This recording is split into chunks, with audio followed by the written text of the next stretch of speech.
eventually I changed my mind about the Discovery 4.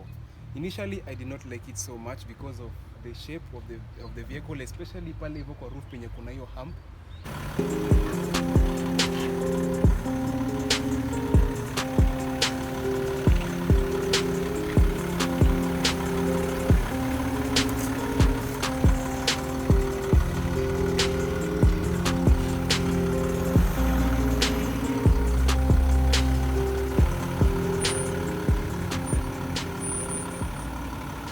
But there's one thing I'll show you and tell you why the Discovery 4 is actually a very good and practical vehicle.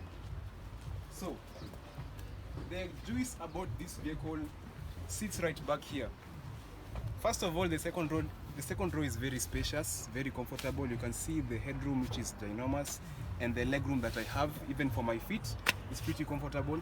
And the second good thing about this is the second seat is also very comfortable. So three adults can sit back here, feeling very comfortably. And this center seat has been separated from the rest. So, and conventionally, napatanga some vehicles like the Fielder, you have this seat made attached to this one. But for here, it's independent with its own belt and its own movement and adjustment. Then, the second good thing is this.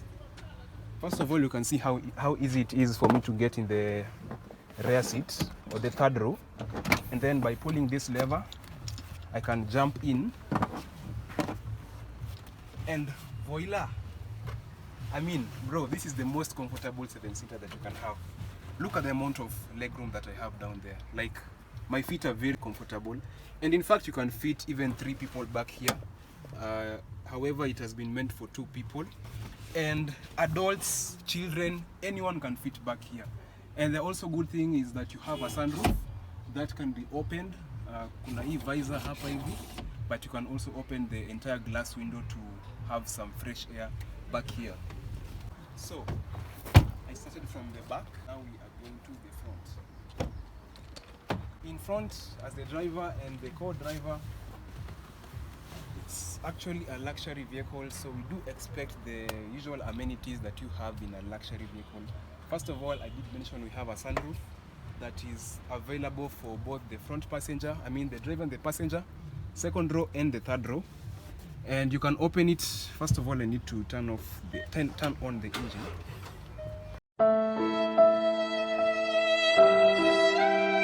At the center console is where the driver has all their controls, including an analog clock which just has that luxury touch to it. We have a digital infotainment system over there. And then over here is now where the actual purpose of this vehicle is located. You have height adjustment, terrain select, from snow to, I don't know what these icons do mean, but I believe that is snow. So according to the terrain that you're moving in, you can control the kind of response you get from your system.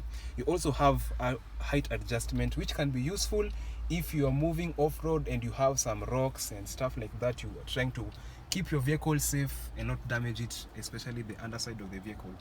And then the usual control for your gears in Land Rover, which usually looks like a volume button.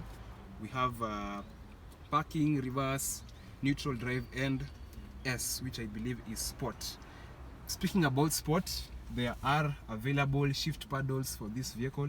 So in case you are trying to like maneuver through traffic and make yourself happy, you can use these shift paddles over here. The rev is all the way to 6,000. Being a diesel engine, I don't expect it to be revving so high.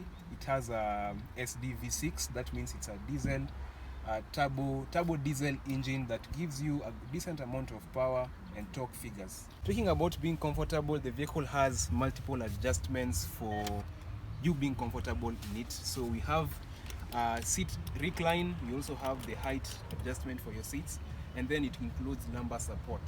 So that can be very useful, especially long distance traveling where you need to like get comfortable in your seat.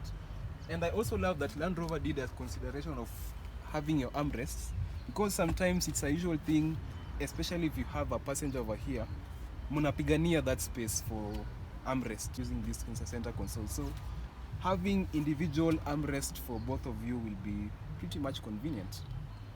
Let's also take a mention of the cool box found at the center of basically the center console. You can remove this thing to reveal the cool box that is inside over there.